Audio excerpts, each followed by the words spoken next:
In this video, we shall be looking at solar energy. And solar energy is one of the renewable energy sources.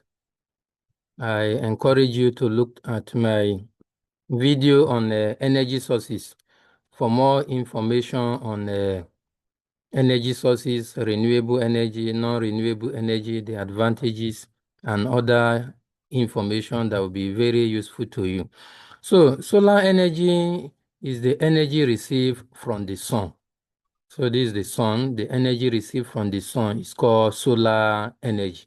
And as we all know, the sun is our main source of energy. It's the main source of energy for especially planet Earth. So solar energy is the fundamental source of energy for all activities on the Earth.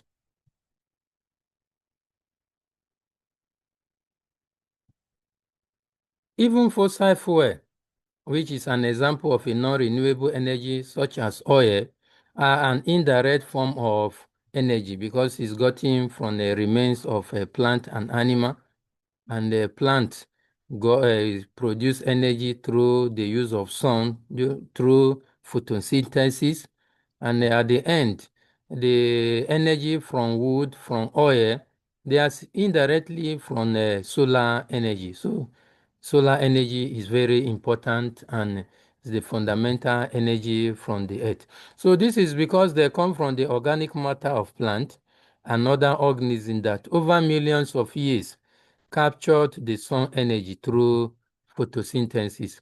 So the organic matter under heat and pressure beneath the Earth's surface over geological ages was transformed into oil reserve that we use today. Solar energy varies based on the weather and the climatic condition. On a clear and cloudless day, the incident solar power at the Earth's surface may be as high as 1 kilowatt per meter square, delivering a substantial amount of energy. So we have abundance of energy in the sun, and this is the amount on a clear day. And like I said, it varies based on the weather. So solar energy comes to us in the form of electromagnetic radiation, which we readily experience as heat on our skin on a sunny day. And this radiation is the result of thermonuclear fusion in the core of the sun, where hydrogen nuclei fuse together to form helium nuclide. And the energy from this fusion reaction migrates to the surface of the sun, where it appears as sunlight. So let's look at the structure of the sun. This is the structure of the sun and the different layers. This is the core. The center of the sun contains millions and millions of hydrogen, and the hydrogen fuse together through thermonuclear fusion reaction and produce helium and huge amount of energy. So it is the core where the thermonuclear reaction takes place, the middle of the sun. So this is the core of the sun. And after the core, the next layer of the sun is the radiative zone. The heat that is being produced in the core is radiated through a mode of heat transfer, which we call radiation, that does not require material medium. So here, the heat produced in the core is being transferred to the radiative zone. And after the radiative zone, the next layer we have is the convective zone. So the heat moves to the next layer of the sun called the convective zone. Remember, convection is another mode of heat transfer. So the molecules of in the sun, as the moment they gain heat, they become lighter and move up. And in the process, when they give out the heat, become colder and back to the zone. So through this process, heat is being transferred from the radiative zone to the convective zone and to the next layer, which is called the photosphere. The photosphere is another layer of the sun, and photo means light. It is this layer that is responsible for the light, the sunlight that we see from the sun. And after the photosphere, the next layer is called the chromosphere. Chromo has to do with color. So the chromosphere is responsible for the different color that we see in the sun. And after the chromosphere, we have the next layer called the corona. The corona is the next layer of the sun. So in this structure of the sun, the core, the radiative zone, the convective zone, they are the inner layer of the sun, while the photosphere, the chromosphere, and the corona, they are the outer layer of the sun. So this is the structure of the sun, and there are different features that we can see. Talk of the sunspot, talk of the flare, solar flare, then the prominence. So these are different features. This is also another structure of the sun. As we can see, the solar wind is equally emitted from the sun. This is the solar flare. So this is the structure of the sun. And like we say, the two main energy we got from the sun, they are heat and light energy. So this is the structure of the sun. So look at the sun again. Because of the huge amount of heat generated through the thermonuclear reaction in the core, you see the reddish color of the sun. So this is the structure of the sun, which is the main source of energy for the planet Earth and other planets as well. Okay, we have looked at the sun and the energy that is being generated. Let's see how we can harness solar energy from the sun. There are four main ways in which we can harness solar energy from the sun. One is through solar water heater, and here we use solar energy to heat water for domestic use. We have solar thermal energy, and this converts solar energy into heat for industrial processes. And the third one is photovoltaic solar energy, and this involves generating electricity directly from sunlight using solar panels. So these are the three main ways in which we can harness the energy that is produced by the sun. Let's look at each of them in detail. Solar water heater. Let's look at the principle of operation. In harnessing solar water, first of all, the solar radiation from the sun is absorbed by the flat plate, which are copper pipe, and this transfer the heat to water through the copper pipe. And to reduce energy loss, the copper pipe is insulated, and this reduces heat loss through conduction. Then, to minimize heat loss due to wind and convection, a double glaze cover is put on the water heater. Then the heater is channeled to an insulated tank, and the heated water is stored for water for later use, either for domestic or whatever application. So water heated by solar energy is used for domestic use. So this is how a solar water heater works. This is one of the way in which we can harness solar energy. As we can see, this is a solar water heater. In the daytime, it is being heated, absorb the solar energy, heat the water that flow through it, and the water is being stored for domestic use. So the next one is solar thermal energy. And solar thermal energy involves solar collector. Here, solar energy is being captured and concentrate solar radiation for heating. Also, here we have a fluid that the energy that is being collected is heated, and in the process, steam is produced, and the steam is used to drive turbine that will produce electricity. Then the steam can equally be used for domestic heating during winter. This provide heating for homes and building. Then it also have industrial application, supply heat for industrial processes and manufacturing. So solar thermal energy is another way in which we can harness solar energy from the sun. So this is the diagram of a solar thermal power plant. Here, through the use of mirror, solar energy is being channeled, concentrated on the receiver, which is used to heat medium that contain molten salt, the temperature of minus 550 degrees Celsius, and the heated wet water is stored in the storage tank, and the steam from it is used to turn generator, and in the process, electricity is being produced. So this is another way of harnessing solar energy. Then the third one, the third way in which we can harness solar energy is through the use of photovoltaic solar energy. And photovoltaic effects involve a physical phenomenon in which certain materials, such as silicon, germanium, generate electricity when exposed to sunlight.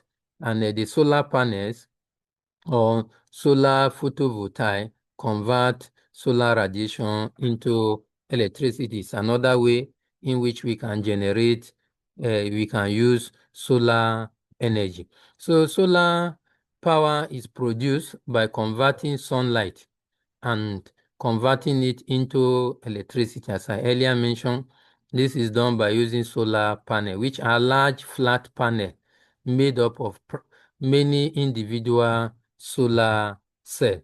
Then the sunlight, as it hits the solar cell, generates electron hole pairs, and this charge carrier drift across the p-n junction to give rise to photoelectric current that flows through an external circuit. And it is most often used in remote location, although it is becoming more popular in urban areas as well. So most remote location mostly rely on the use of photovoltaic cell, the use of solar energy to generate electricity. So this is solar cell consists of a P-type, N-type is a semiconductor, silicon, germanium, as earlier mentioned. So this is a solar panel, as we can see. Use it here to produce light. This is a street light. It is commonly used these days. So this is how the solar power is being generated, as earlier explained. The solar irradiance from the sun hit the panel, and in the process, electricity is being produced through the N-type, the P-type, the hole that is being produced in the solar cell, and the charge controller is connected to control the rate of charging, and it is connected to a battery. The DC is being produced, and the DC is converted to an AC through the use of inverter. So this is how we generate electricity using the solar power.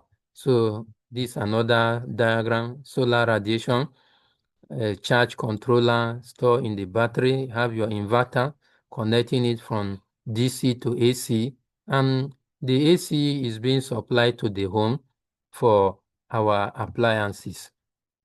So the next thing we want to look at is solar farm. And the solar farm is a collection of several installation of solar panels or photovoltaic system with the purpose of capturing solar radiation and transforming it into renewable electrical energy. And these photovoltaic systems are made up of multiple solar panels arranged in an open space, often in a large area known as solar farm. So solar farm is a collection of several solar panels arranged in an open space. And the main goal of solar farm is to make the most available sunlight to generate electricity in a sustainable way. As we all know, solar radiation is not constant, it varies. On a clear day, you have solar radiation in abundance, while on a raining day, the sky will be cloudy and one will not have much.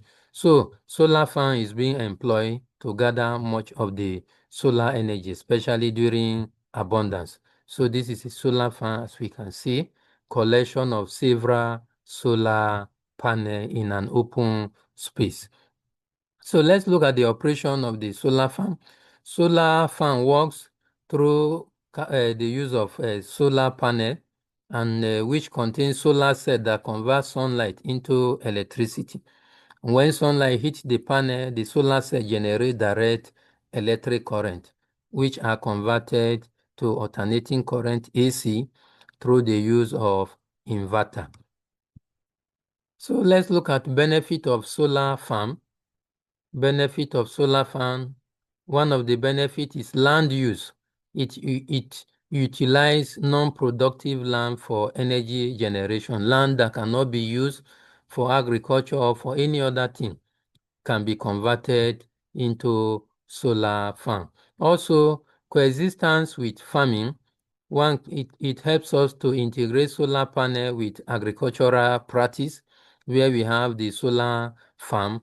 Agricultural practices can equally be carried out so that the land will not just be used for solar farm, but also for agricultural practices as well. So it helps us to maximize the use of land. Also, inexhaustible energy. It provides a constant and sustainable energy supply. Remember, solar energy is a renewable energy. Okay, another benefit is clean energy. Generate electricity without environmental harm. So solar energy produce environmentally friendly energy, does not pollute the environment. Another benefit is zero emission. It reduces greenhouse gas and air pollution, unlike other non-renewable gases, non-renewable energy, like the fossil fuel that produce greenhouse gases and air pollutant. Another advantages of solar energy is local production. It enhances energy efficiency through local generation, and it can find application even in remote area. So these are some of the benefits of solar energy through the use of solar farm. Let's look at challenges or disadvantages of solar energy. High installation cost. The initial cost of installing it is very, very high.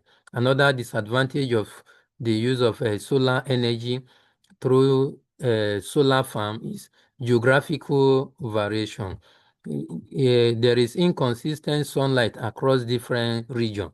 For people, places like equator has more abundant solar energy, but polar temperate region has limited solar energy. So the challenge is that solar energy, the use of photovoltaic cell varies based on geographical location. The third disadvantages of the use of solar energy is weather dependent.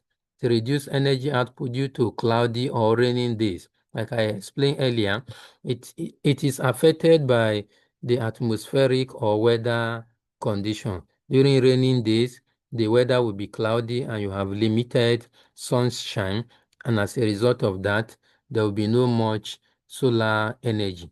So, but during a sunny day, you have solar energy in abundance. So weather affects the available solar energy. So these are some of the disadvantages of the use of solar energy as an alternative or renewable energy sources. Okay, let's look at on-grid and off-grid system. By on-grid, we means the use of solar energy, and when it is being employing solar energy and connecting it to a grid. As we can see here, solar energy, solar panel with the use of inverter connected to a meter and channeled through utility grid and can also be used at home. So a solar system in which that is connected to a grid, we call it on-grid system. Then we have the off-grid system, and here the energy is not connected to a utility grid. As we can see here, have the sunlight, the panel, the charge controller, the battery, the inverter. So it is mainly used at home. So this type of a system is called off-grid system. It is not connected to national grid. In some countries, the solar energy, it is being connected to a national grid, while in some places, an individual can get the system installed in the house and the person will use for his own purpose. So for such a system is called off-grid system, while the one that is connected to utility grid, we call it on-grid system. I hope with this you know the difference between on-grid and off-grid system. Thank you very much for watching. Please like, share, and subscribe to my channel for more interesting videos. Please don't forget to drop your comment. Bye for now.